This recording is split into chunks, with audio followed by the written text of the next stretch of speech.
खेत पे जाता नहीं, घर पे रहता नहीं। अब करता क्या है तू सारा दिन संकेत? अरे अम्मा तू फिर शुरू हो गई। काम ही तो करता हूँ और क्या। अच्छा जरा मैं भी तो सुनूं क्या काम करता है। अकेला देवदत्त खपे है खेत में, तू तो दिन भर बस आवारागर्दी करता है। और तू क्या 16-18 साल का छोकरा है मटर गश्ती करने को? कितनी बार बोला है अम्मा, खाने की थाली पे बैठकर दिमाग मत चाटा कर, खाना हजम नहीं होता हमें।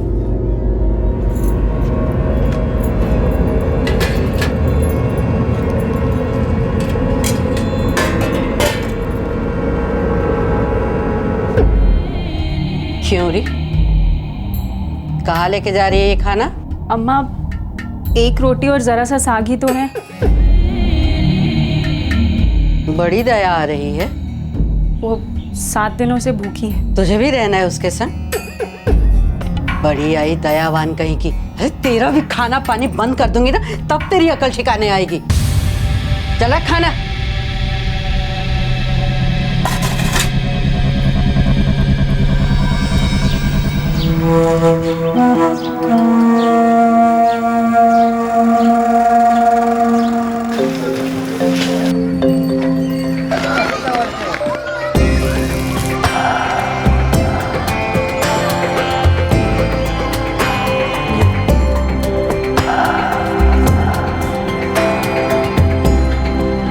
बाबूजी, बड़े दिन हुए उज्ज्वला के ससुराल गए हुए। होली भी आ रही है, एक टोकरी और ले लें। हाँ हाँ, ले लो 2 बरस बाद जा रहे उज्ज्वला के घर, और ले जाओ। सुन, आलू की एक बोरी आधी आधी कर दे, आधी बोरी साथ ही ले जाएंगे। 2 साल पहले तेरी शादी में आई थी उज्ज्वला, उसके बाद शक्ल नहीं देखी उसकी। सुनिए, समधन जी से बात करके 1 आध महीने के लिए बुला लो उसको यहाँ। ठीक है, बात करके देखता हूँ।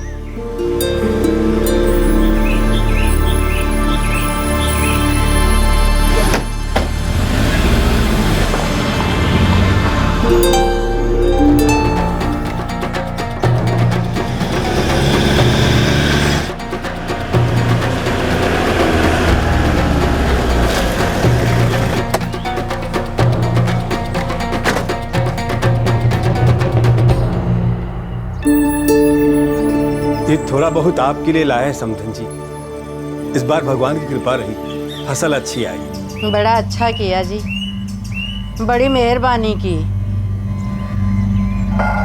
समधन जी, बिटिया नजर नहीं आ रही। काम में लगी होगी कहीं। बुला दीजिए उसे, अब आए हैं तो मिलकर जाएंगे। ससुर जी, ये सब्जियां फल ये सब तो ठीक है, पर अब इतने से काम नहीं चलेगा।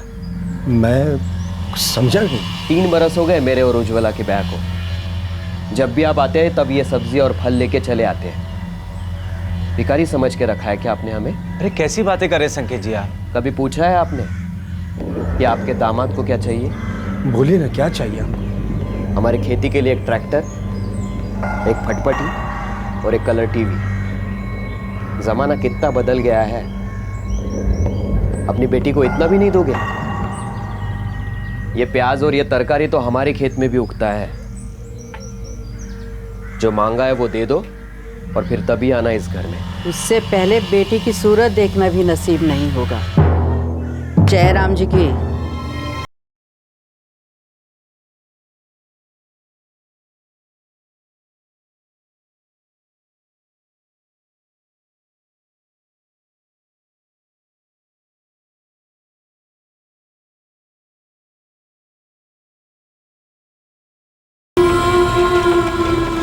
क्यों चले गए बाबूजी बिना मुझे मिले?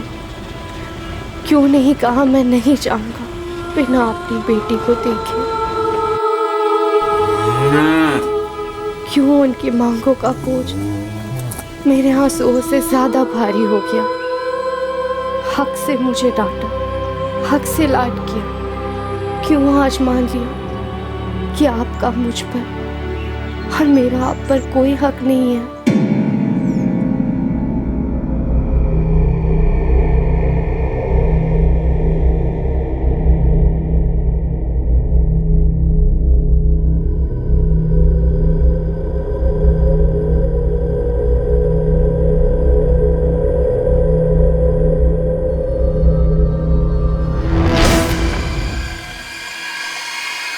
इस बार एक बाप में इतनी ताकत नहीं थी कि वो अपनी बेटी के ससुराल वालों की मांगों को पूरा कर सके।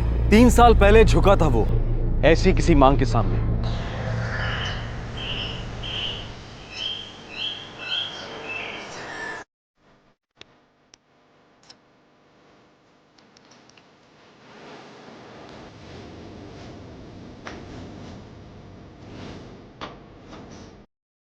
₹1,00,000 नकद गणेश जी।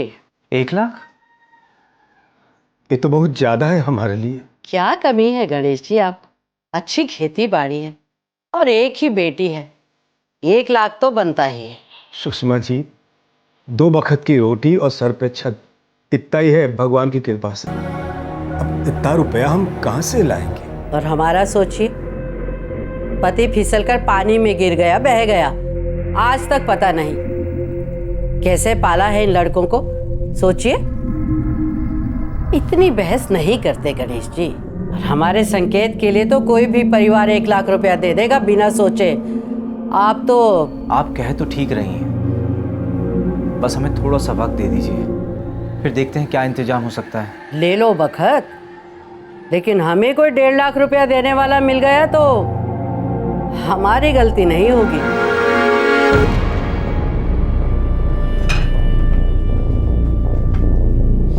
रिश्ता अच्छा है, लड़का भी अच्छा है, बिटिया खुश रहेगी, कैसे भी करके पैसे दे दो। तू क्या बोलता है पारस? भाऊजी, रकम तो बहुत बड़ी है, बैंक से कर्जा लेना पड़ेगा, ऊपर से ब्याह का खर्चा अलग। भाऊजी आप तो जानते ही हैं, सारे गांव वालों को पता चल चुका है कि कस्तूरी गांव से लड़के वाले आए थे उज्ज्वला को देखने के लिए। अब अगर ₹1,00,000 के चक्कर में बात नहीं बनी तो पूरे गांव में बदनामी हो जाएगी। मैं तो कहता हूँ कर्जा ले लेते हैं।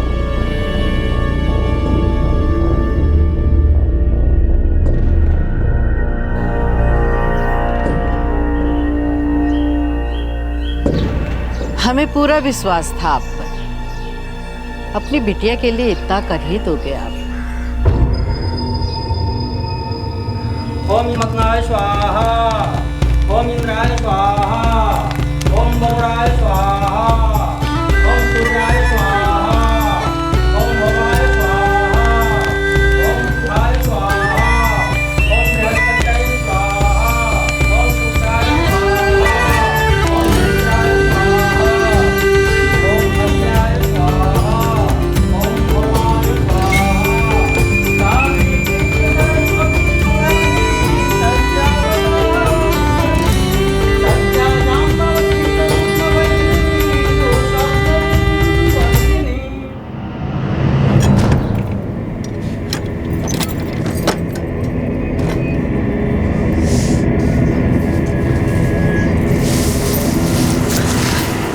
दीदी, दीदी, कुछ खाना दे दो, बहुत दिन से कुछ नहीं खाया,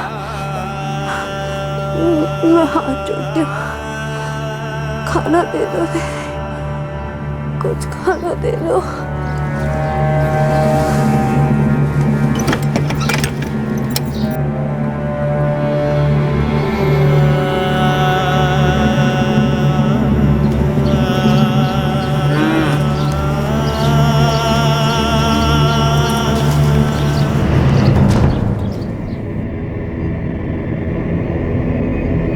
सुनिए, कुछ बात करनी थी।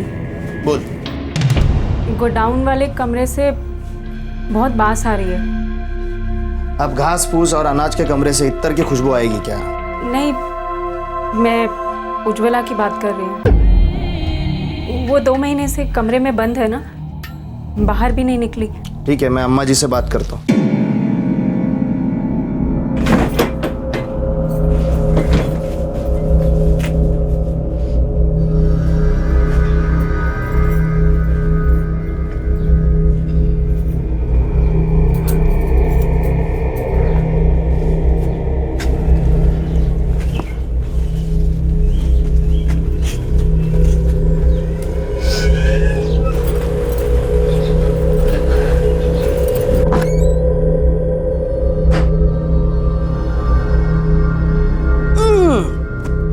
छी छी छी छी, कितनी बदबू मार रही है। जल्दी लेके जा इसे गुसल खाने में।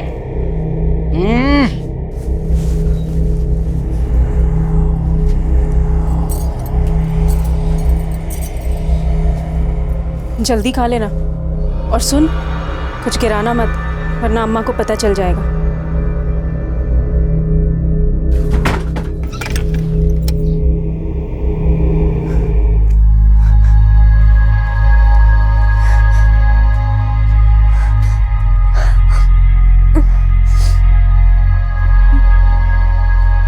उज्ज्वला के लिए ससुराल वालों का यह क्रूर व्यवहार सिर्फ इसलिए था क्योंकि उसने अपने पिता से ससुराल वालों की मांगे पूरी करवाने से इनकार कर दिया था। लेकिन अब उसके पिता को भी उसके ससुराल वालों की मांगों के बारे में पता चल चुका था, जिसे पूरा करने की उनकी हैसियत नहीं थी। लेकिन जब संकेत ने उज्ज्वला से शादी की थी, क्या तब उज्ज्वला के परिवार वालों ने उनकी मांगे पूरी नहीं की थी?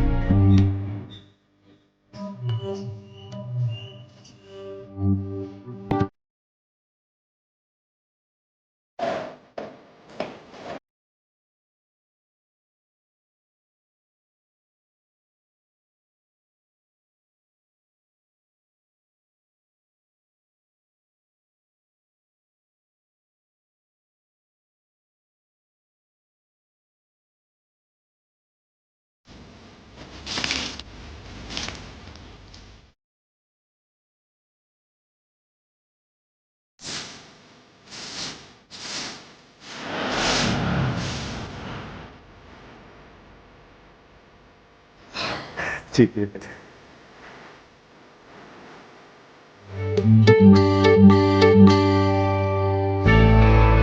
समधन जी, सबको आना है। जरूर आएंगे, पारस का ब्याह है, सारे आएंगे।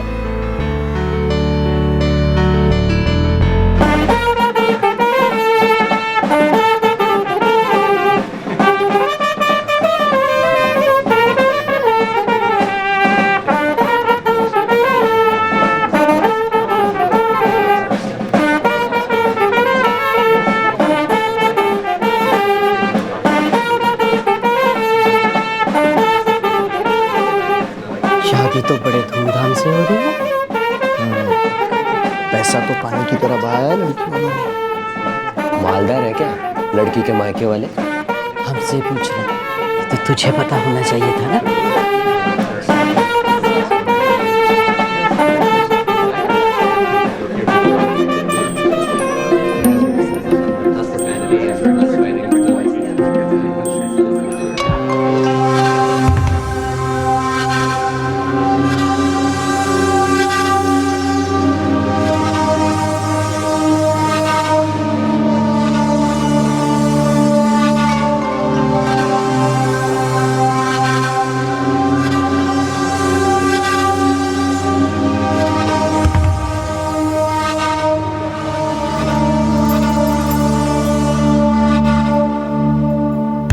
भाई की शादी बड़े ठाट से हुई।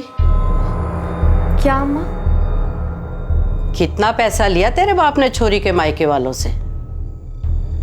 गहने देखे तेरी भाभी के? सर से पांव तक सोने में लदी थी। कम से कम 5 लाख के तो होंगे। जी, मुझे ये सब कुछ नहीं पता। हमने 1 लाख मांगा तो तेरा बाप कैसे रोने पीटने लग गया, और जब अपने लड़के की बारी आई तो दोनों हाथों से खूब सारा पैसा लपेट लिया। आंखें फटी की फटी रह गई दुल्हन के गहने देख के। सोचो, अगर गहना इतना दिया है तो नगद कितना दिया होगा? क्यों संकेत, कुछ पता चला कितना माल मिला तेरे ससुर को? बहुत मिला है अम्मा। बड़े घर की लड़की हाथ आई है उनके। वो सही कह रही थी, चूना लगा गए, लाख रुपए देके। अम्मा भगवान कसम, मेरे बाबूजी के पास इतने पैसे नहीं हैं। तब नहीं होंगे, भाई की शादी में तो आ गया ना पैसा। तब नहीं दे सके, अब तो दे सकते हैं, हैं? और ज्यादा कहाँ मांग रहे हो? एक फटफटी, एक कलर टीवी और ट्रैक्टर तेरे पति के लिए मांग रही हूँ ना। मुझसे ये नहीं हो सकता है। मैं बाबूजी से अब और कुछ नहीं मांग सकती।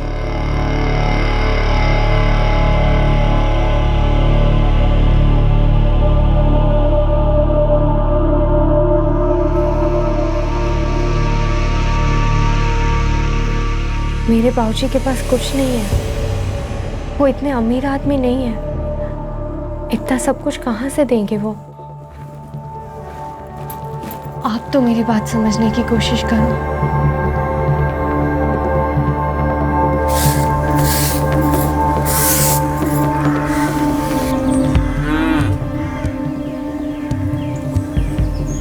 दीदी, आप अम्मा जी को समझाइए ना, आपके देवर जी को भी समझाइए ना। घर में कोई मुझसे सीधे मुंह बात तक नहीं कर रहा। तो मैं क्या करूं? घर में झगड़े लगवाऊं क्या? तो इन सब चीज़ों में मुझे बीच में मत डाल। बात कर लेना अपने घर वालों से और दिलवा दे उन्हें जो चाहिए, वरना ये लोग क्या करेंगे मुझे नहीं पता।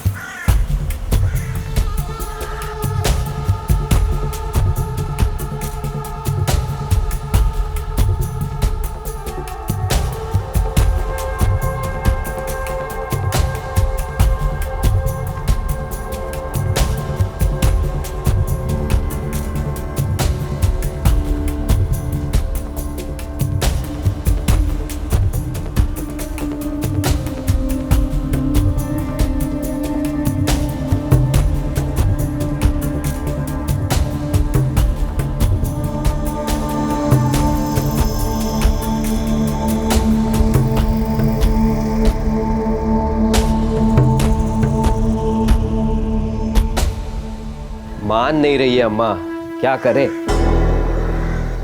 ये घर उसके हिसाब से तो नहीं चलेगा। हमें जो चाहिए वो उसे अपने बाप के घर से लेकर आना ही पड़ेगा। अम्मा, उज्ज्वला पेट से है।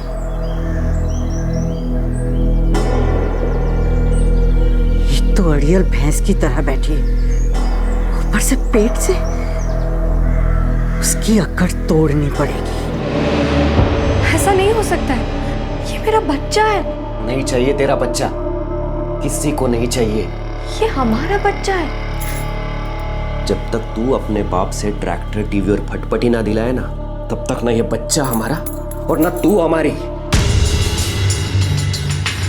मैं बच्चा नहीं गिरवाऊंगी। तो तू अपने बाप से बात नहीं करेगी, है ना? दिया तो है मेरे बाबूजी ने, 1 लाख रुपया दिया, वो भी कर्जा लेकर। आप कहाँ से देंगे? मैं बाबूजी से कुछ नहीं मांगू। कुछ नहीं मांगेगी तू?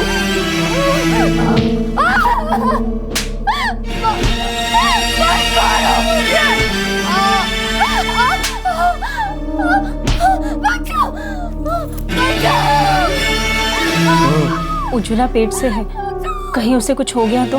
किसी को नहीं चाहिए उसका बच्चा। सो जा चुपचाप।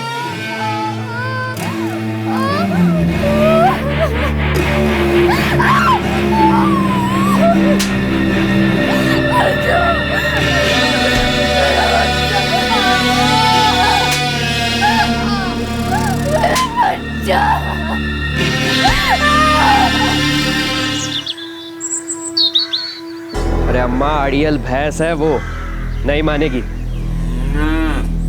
तो ठीक है, जैसा करेगी वैसा भरेगी।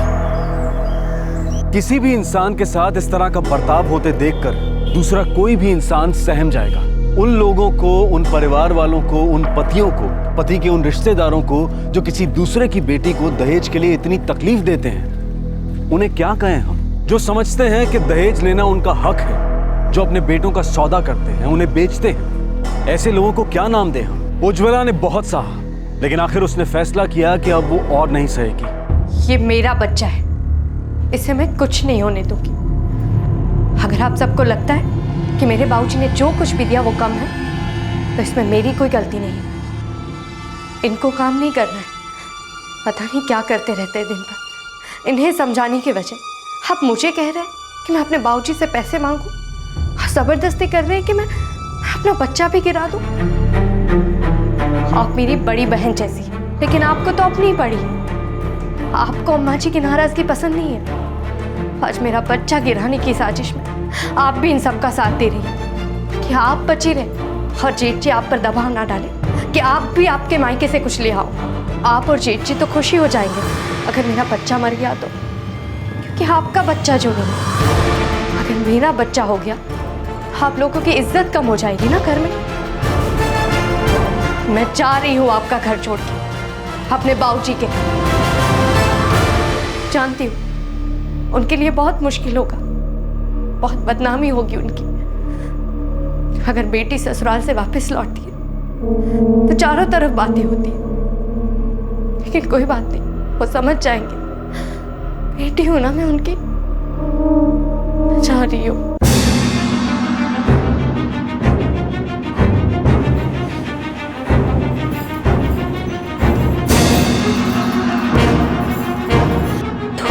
चली गई मेरे मुंह पे, और तू खड़ा खड़ा यहाँ मेरा मुंह देख रहा है।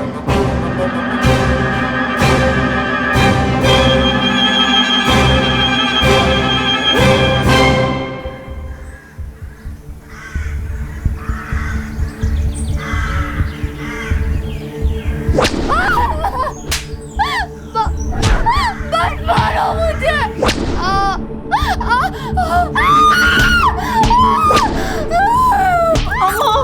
अम्मा बस कीजिए, मर गई तो लेने के देने पड़ जाएंगे।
भूखा रखो उसे, हफ्ते में एक बार खाना दो। दम निकल जाएगा ना तो अकड़ भी निकल जाएगी।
मुझे बचा लो, मेरे भाऊजी तक खबर पहुंचा दो, मुझे आके ले जाए, मैं चली जाऊंगी, बस कभी नहीं आऊंगी। दीदी मदद करो मेरी, दीदी मेरी मदद करो।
दीदी मेरी मदद करो, मुझ में उठने तक की ताकत नहीं है। दीदी मुझे मेरे घर तक पहुंचाना। मुझे माफ कर दे उज्ज्वला, मैं तेरी कोई मदद नहीं कर सकती। तेरी हालत देखकर पगला गई थी मैं। सोचा दरवाजा खुला छोड़ दूंगी तो तू भाग जाएगी, पर अगर तू भाग गई तो तेरी जगह यहाँ जो दूसरी औरत होगी वो मैं होंगी। सबको पता चल जाएगा कि मैंने ही तुझे भगाया। मुझे माफ कर दे, मैं तेरी कोई मदद नहीं कर सकती।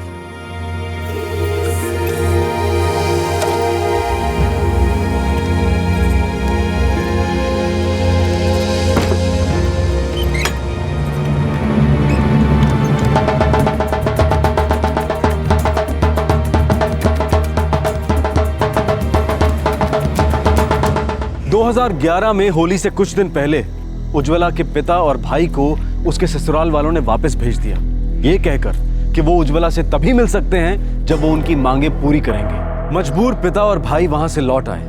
उन्हें पता नहीं था कि उनकी उज्ज्वला क्या कुछ सह रही थी। वो सिर्फ ये समझ रहे थे कि उनकी बेटी के ससुराल वाले उनकी हैसियत से कहीं ज्यादा मांग रहे हैं, लेकिन उन्हें यह नहीं पता था कि उनकी बेटी के ससुराल वाले अपनी मांगे पूरी ना होने पर किस हद तक गिर जाएंगे। दामाद जी को कैसे समझाए कि खेती बाड़ी में उतनी कमाई कहाँ है। फसल अच्छी आई है पर उतनी भी नहीं कि उन्हें ट्रैक्टर, टीवी और मोटरसाइकिल खरीद के दें। उज्ज्वला बाहर भी ना आई मिलने? नहीं अम्मा, वो खुद बाहर नहीं आई या फिर उसे आने नहीं दिया, कुछ नहीं पता। 2-4 दिन जाने दो। बिटिया के ससुराल वाले अभी गुस्से में हैं। अभी मिलने की जिद ना करो, आखिर जिंदगी तो वहीं गुजारनी है उज्ज्वला को।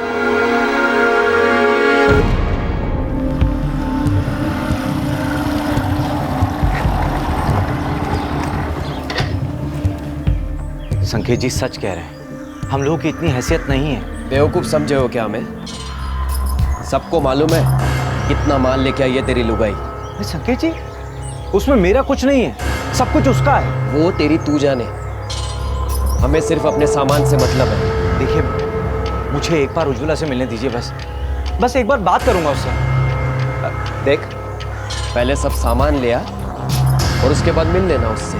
कैसी बातें कर रहे हैं आप? मेरी बहन है वो, हटिए, मुझे उससे मिलना है। ज्यादा हाथ पांव चलाने की गलती ना करना, ज्यादा फड़फड़ा है ना तो हड्डी पसली तोड़ दूंगा। और एक बात कान खोलकर सुन ले, वो तेरी बहन थी, अब वो मेरी घरवाली है। निकल यहां से।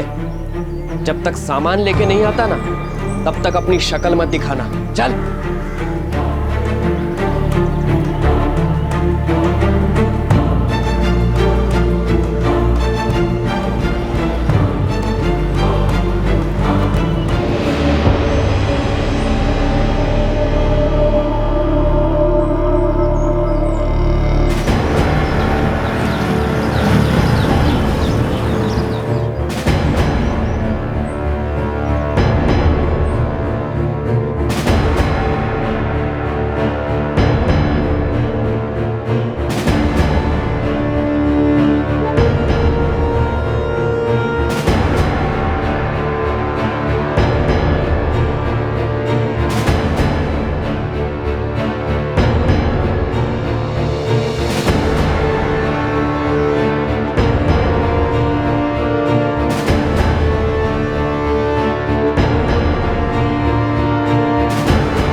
हर बार वो लोग आते हैं और हम धक्के मारकर उन्हें बाहर निकालते हैं, पर ऐसा कब तक हम उन लोगों को रोक पाएंगे?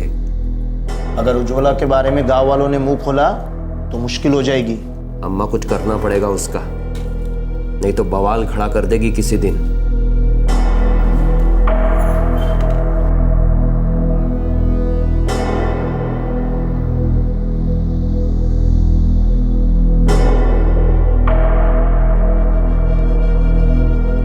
धुरीपुर में तुम्हारे फूफा रहते हैं, उनसे बात करो,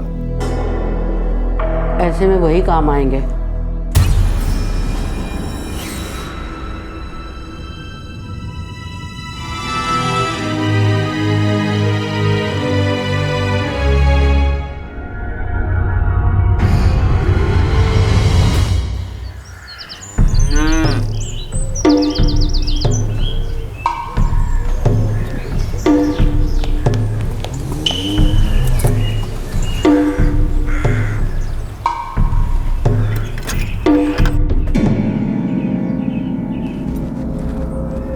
उज्ज्वला, चल उठ, नहा ले।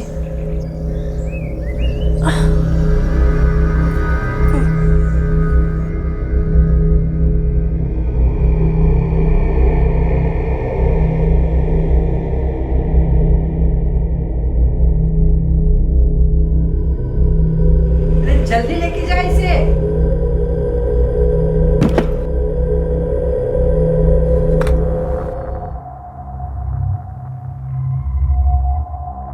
खा ले, तेरे लिए है।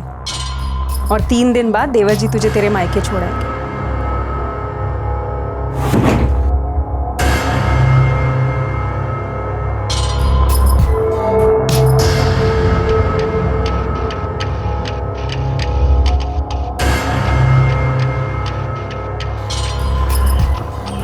सफर करने जितनी ताकत आ गई है उसमें। जी अम्मा, 4 दिन से पूरा खाना खिलाया है, अब पहले से काफ़ी बेहतर है। अभी कपड़े बांध दो उसके।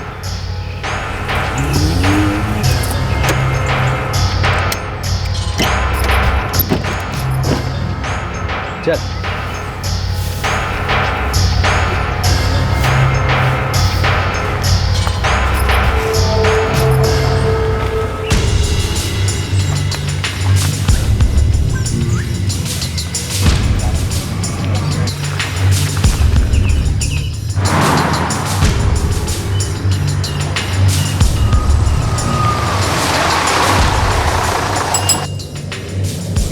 टिकट बोलो टिकट।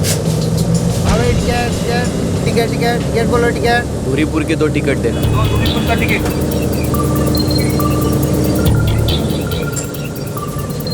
दूरीपुर?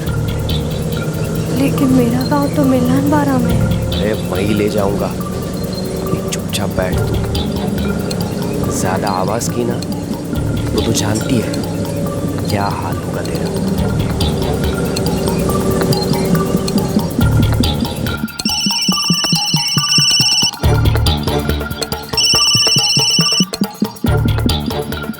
हाँ बेटा संकेत बोलो। बस 20 मिनट में पहुंचता हूँ। ठीक है तो घर पर पहुंच।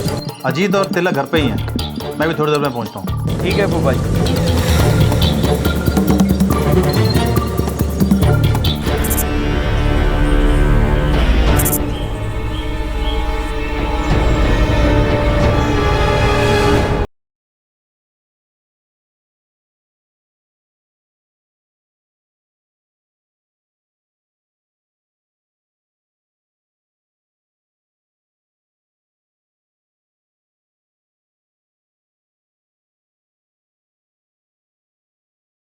जीते रहो बेटा।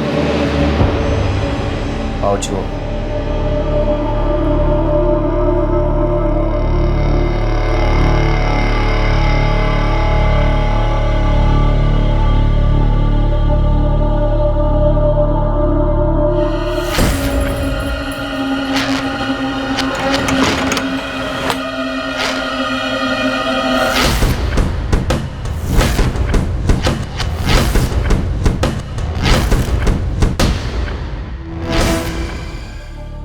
अपने गांव में नहीं कर सकता मैं ये काम, इसीलिए आपके पास आया हूं। इसका बाप तो कुछ नहीं देने वाला, वैसे भी इसे साथ में रखकर क्या करूंगा, इसलिए आप जो ठीक समझे वो कीजिए। ठीक है तो सब मुझ पे छोड़ दे, मैं सब संभाल लूंगा। ठीक है फूफा जी, तो मैं चलता हूँ। ठीक है पायला जीते रहो।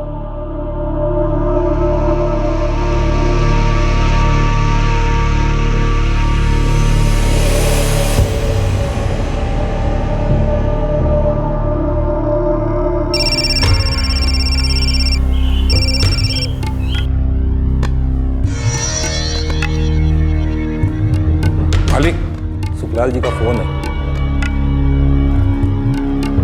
हाँ बोलिए सुखलाल जी। नमस्कार भीम जी, कल आपसे बात हुई थी ना एक छोकरी के बारे में। हाँ बोलिए। अब वो आ गई है मेरे पास। पर देखो सुखलाल जी, मैं अभी नहीं आ सकता, मेरा कुछ काम भोपाल में अटका है, 2 हफ्ते लगेंगे। लेकिन आपको लड़की पक्का चाहिए ना? हाँ बिल्कुल चाहिए, पक्का समझिए। बस मुझे 2 हफ्ते दे दीजिए, मैं खुद लड़की को लेने आऊँगा। ठीक। लड़की अभी 2 हफ्ते ही रहेगी। क्या करे कुछ समझ में नहीं आता। 4 साल हो गए बिटिया की शादी को और दामाद जी अभी तक अड़े बैठे हैं। बाबूजी बहुत बड़ी भूल हो गई हम लोगों से। नियत तभी पहचाननी होती जब लाख रुपए मांगे थे उन लोगों ने। बेटा ये तो नसीब की बात है, होता वही है जो लिखा होता है। चल भाई, यहाँ घर में सर खुजा के बैठने से कोई फायदा नहीं। खेत पे ध्यान नहीं दिया तो यहाँ भी लाले पड़ेंगे। चल।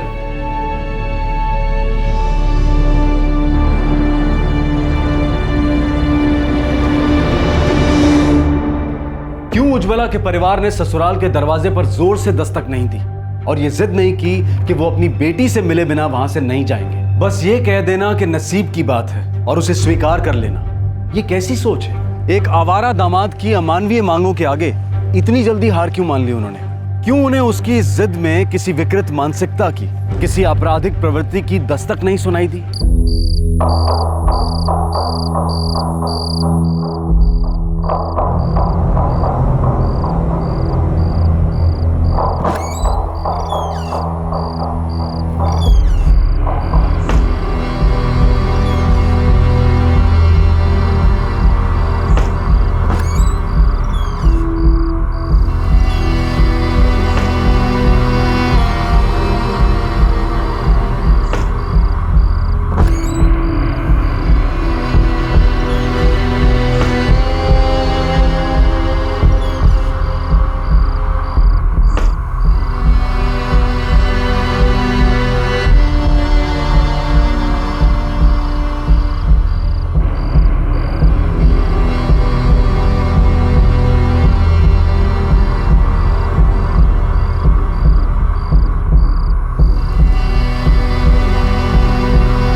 संकेत अब ना ही उज्ज्वला से कोई रिश्ता रखना चाहता था और ना ही वापस उसे उसके पिता के घर भेजना चाहता था। एक बार फिर उज्ज्वला को संकेत के फूफा सुखलाल के घर के एक कमरे में कैद कर दिया गया, जहां एक बार फिर शुरू हो गया सुखलाल और उसके 2 बेटों अजीत और तिलक के हाथों यातनाओं का सिलसिला।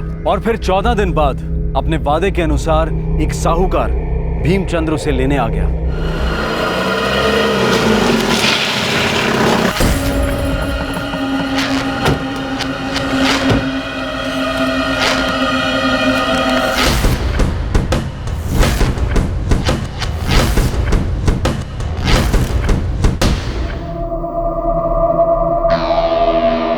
भीम जी, लड़की अंदर है, जाके देख लीजिए। उदय, जाओ।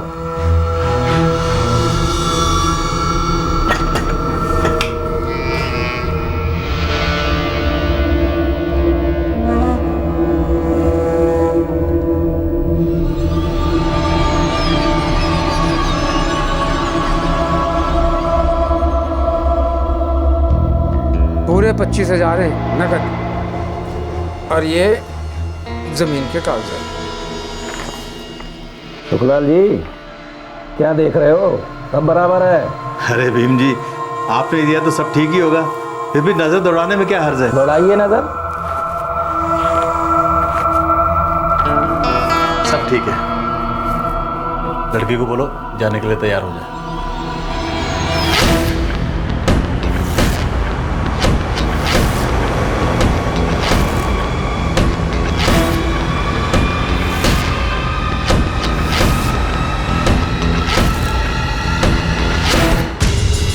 जी ठीक है फूफा जी, जो मिला वही सही। अम्मा, फूफा जी का फोन था। बिकी के नहीं अब तक? बिक गई। फूफा जी ने बोला है कि वो अगले हफ्ते आके हमारा हिस्सा दे जाएंगे। चल चांद छूटी। अब के वो बाप बेटा आए ना तो कह देना उनसे कि भाग गई छोरी।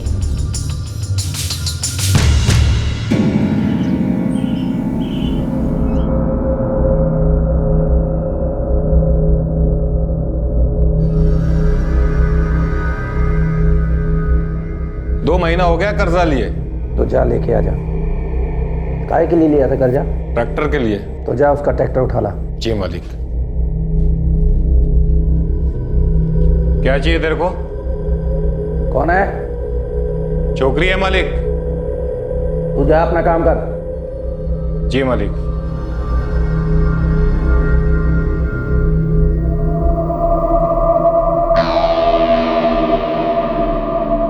अपना दुखड़ा मत सुना मुझे, समझी?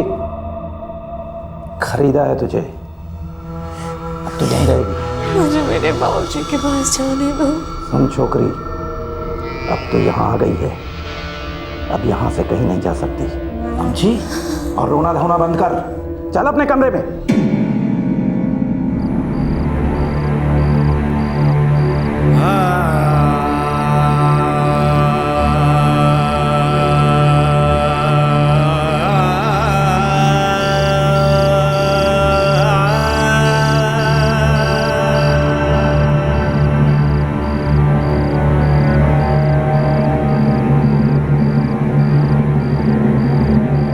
परिंदे की तरह बर्ताव करने वाले पति के घर से वैसे ही एक रिश्तेदार के घर पहुंची उज्ज्वला, जहां से उसे बेच दिया गया एक साहूकार को।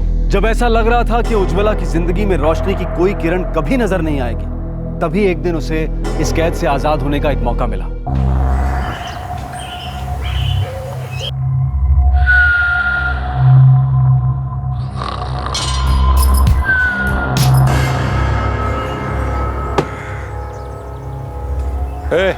तू भी चल साथ में, आज बड़ी वसूली है। गाड़ी निकाल।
भाई साहब ये बस स्टैंड कहाँ है? कहाँ जाना? मिलन बारा गाँव।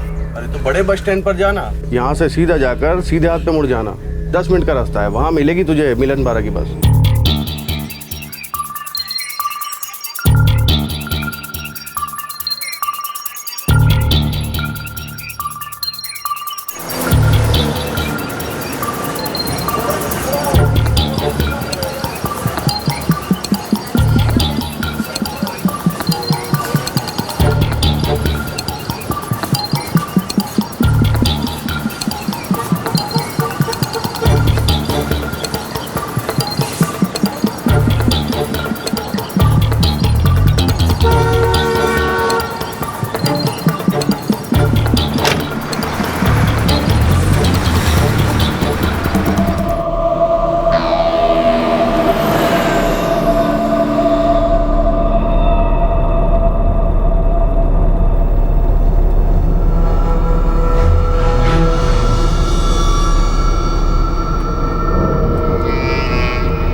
क्या सोचा था तूने?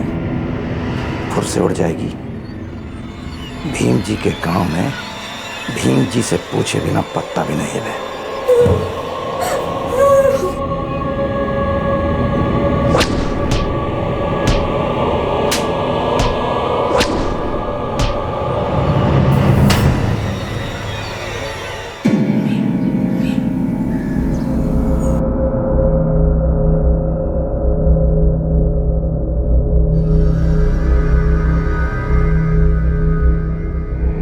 मालिक, बुखार अब तक नहीं उतरा है। मालिक, मर मराना जा छोरी, बेकार में मामला बढ़ जाएगा और फिर संभालना बहुत मुश्किल होगा। और उसे ठिकाने कहाँ लगाएंगे? आप हुक्म करो तो दवाखाने ले जाओ, दवा दे देगा डॉक्टर 2-4 दिन की। जा ले जा, लेकिन ध्यान रखना।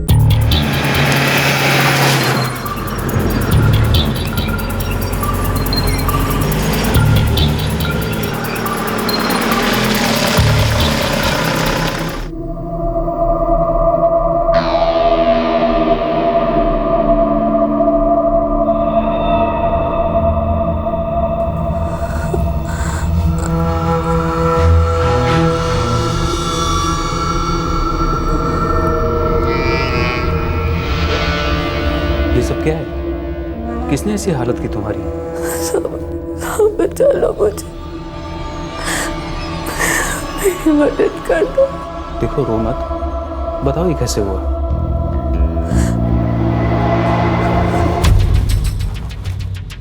कि क्या हालत की है आपने उस लड़की की? कितने निशान है मारपीट के? और तो वो कह रही थी कि आपने उसे कैद करके रखा हुआ है। जमींदार भीम जी का नाम सुना है डॉक्टर? उसकी औरत है ये। और कुछ पूछना है? सवाल जवाब करना है? ज्यादा पूछताछ करेगा ना तो तेरी पूछताछ करने वाले को तू कहीं नजर नहीं आएगा, समझ गया? चुपचाप इलाज कर, 2-4 दिन की दवा दे दे उसे, जा।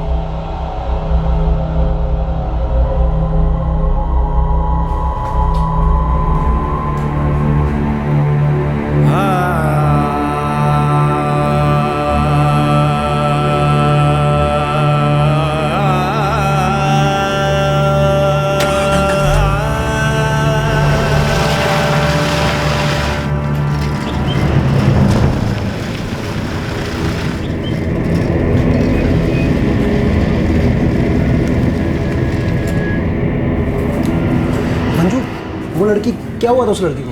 कौन सी लड़की? अरे वही जो अभी अभी गाड़ी में उन लोगों के साथ गई। अरे पूछ मत सुरेन, कुछ गड़बड़ मामला लगता है। बड़ी रो रही थी बेचारी, मदद मांग रही थी, बहुत मारपीट हुई है उसके साथ। वो जमींदार भीम जी है ना, उसकी पत्नी है वो। क्या? वो और जमींदार की पत्नी? हाँ, क्यों? तू तो ऐसे पूछा जैसे जानता हो उसे। हाँ जानता हूँ, वो उज्ज्वला है, मेरे चाचा के गाँव मिलन बारा की रहने वाली। क्या कह रहा है तू?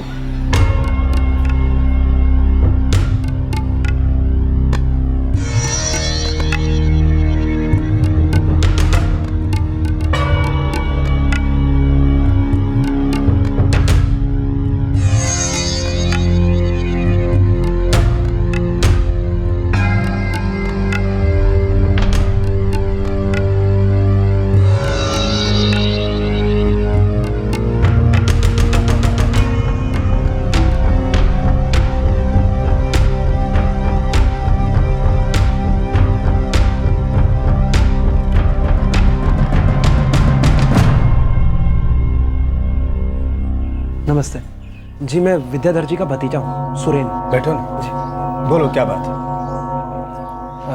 जी मैं आपकी बेटी उज्ज्वला की शादी में आया था।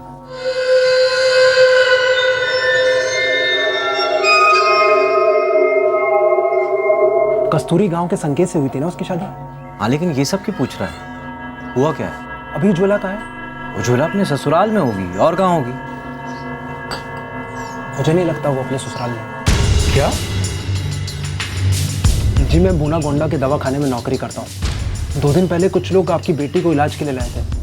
बहुत बुरी हालत थी उसकी, बहुत मारा गया था उसे। और वो लोग बोल रहे थे कि वो किसी भीमचंद्र नाम के जमींदार की पत्नी है। ये सब क्या बोल रहा है तू? मेरा दिमाग भी ऐसे ही चकरा गया था। फिर मैंने आसपास पूछताछ की तो पता चला कि भीमचंद्र उसे कहीं से खरीद के लाया है। चलो उस संकेत की खबर लेते हैं। चाचा जी ऐसी गलती भूल के ही मत करना, वो लोग बहुत चालाक हैं।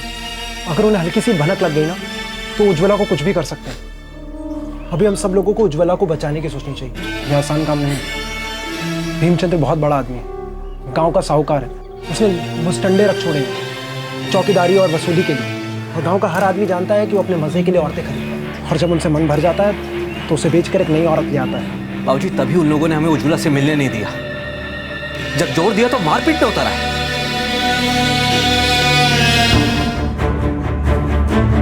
अगर सुरेन की बात सही निकली तो हमें उज्ज्वला को बचाना ही होगा। 4 साल हो गए बिटिया को देखे हुए, दामाद जी ने उनकी माँ कोई हमको बिटिया से मिलने का मौका ही नहीं दे रहे। हमको लगा कि हमने उनकी मांगे पूरी नहीं की इसलिए ऐसा कर रहे। क्या खबर थी कि बिटिया के साथ ये सब हो रहा है। अब ये हमारे गांव के इज्जत का मामला है। आपकी बेटी हमारी बेटी। अब भीमचंद्र चाहे जितना ही लठायत बुला ले, हम उज्ज्वला को वापस लाकर ही रहेंगे।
साहब, इस आदमी ने हमारे गांव की लड़की उज्ज्वला को अपने घर में बंद करके रखा है और उसके साथ तरह तरह के जुल्म किए इसने।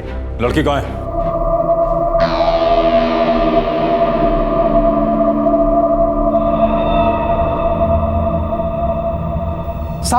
साहब इस लड़की को खरीद के लाया था।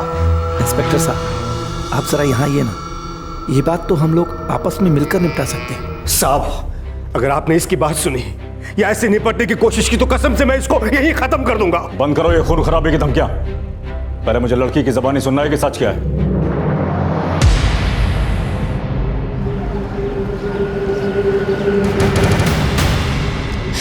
कुछ खबर न थी बिटिया, तेरे संग इतना कुछ हो गया, मैं माफ कर दे बिटिया।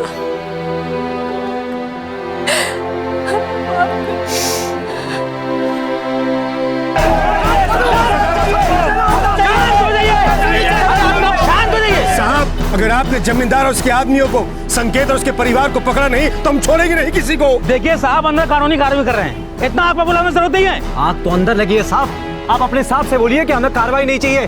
अरे हमें इंसाफ चाहिए, हमें सजा दिलवानी है उन लोगों को। अगर आप कुछ नहीं करेंगे तो हम लोग अपने हिसाब से निपटेंगे उन लोगों से। हाँ, हम सजा देंगे उनको।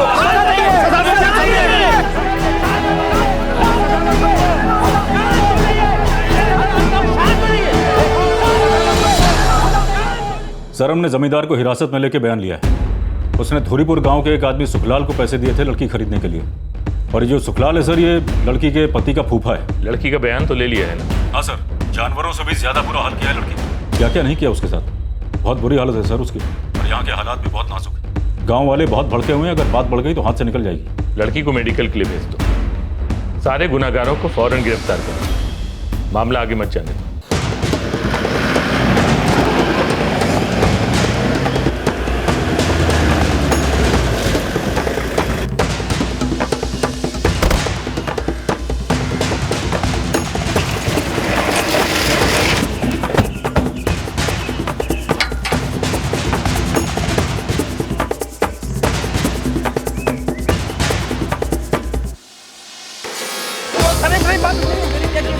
मैंने क्या किया सर? सर मैंने कुछ नहीं किया।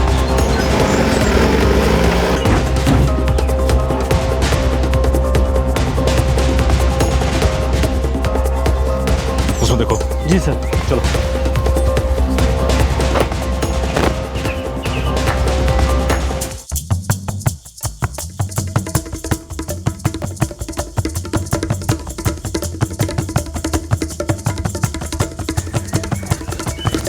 सर, लगता है सारे घर वाले भाग गए, अंदर कोई भी नहीं है। साहब, वो तो कल रात ही चले गए थे। अरे जल्दी कर, चलो आओ।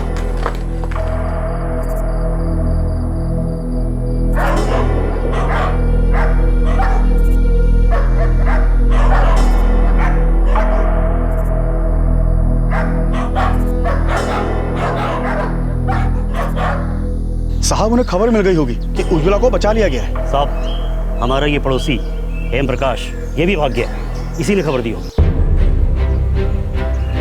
अजीब बात है, पूरा गांव जानता था कि लड़की के साथ कितनी ज्यादती हो रही है, लेकिन सबके सब मुंह पे ताला लगा के बैठे हुए थे। अरे कोई तो खबर करता पुलिस को।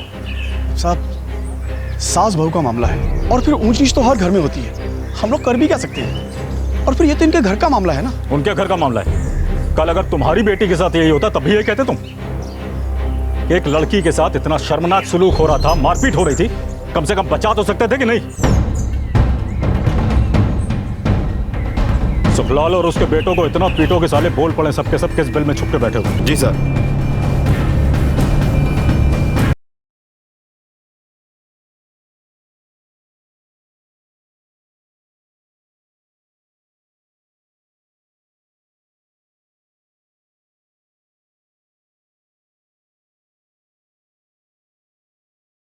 उज्ज्वला को बहुत ही बुरी तरह टॉर्चर किया गया है। बार बार उसका शोषण भी हुआ है, शारीरिक मानसिक यातनाएं दी गई। रिपोर्ट कब तक मिल जाएगी? कल सुबह तक।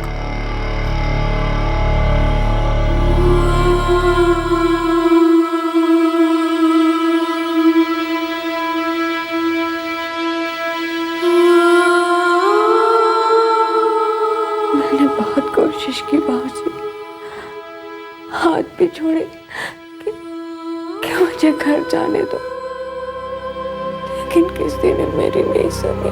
बेटा मैं अपने आप को जिंदगी भर माफ नहीं कर पाऊंगा। चुपचाप वहां से चला आया, मिलने की कोशिश भी नहीं की। उनकी मांगे तेरे आंसुओं पे इतने भारी क्यों पड़ गई? अब मैं अपने आप से कभी नजरें नहीं मिला पाऊंगा। कैसा बाप हूं, मेरी बच्ची के साथ इतना कुछ हो गया और मैं कुछ नहीं कर सका। मुझे माफ कर दे, मैं तेरा गुनहगार हूं, मुझे माफ कर दे।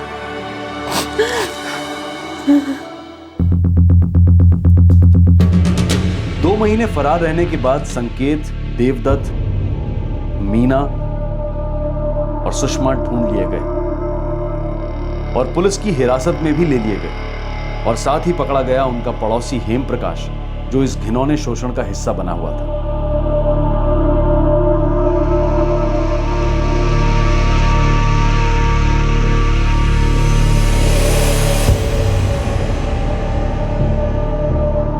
पुलिस को दिए गए बयान में सारे मुजरिमों ने अपने जुर्म को कबूल कर लिया।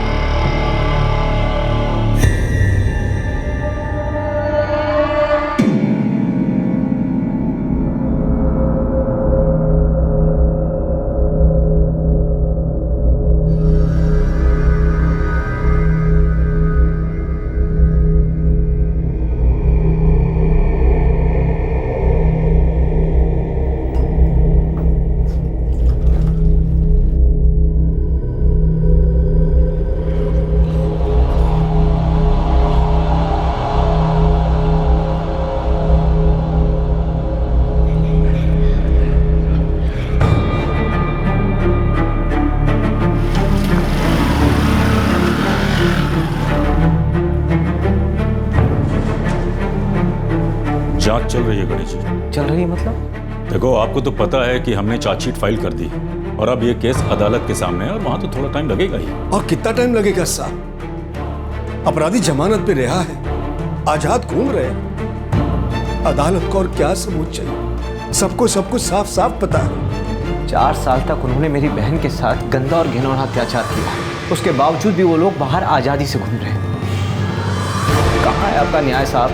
देखो कोर्ट कचहरी में थोड़ा वक्त लगता है, आपको थोड़ा धीरज रखना पड़ेगा। फिलहाल मैं बस इतना कह सकता हूं कि आपको न्याय मिलेगा।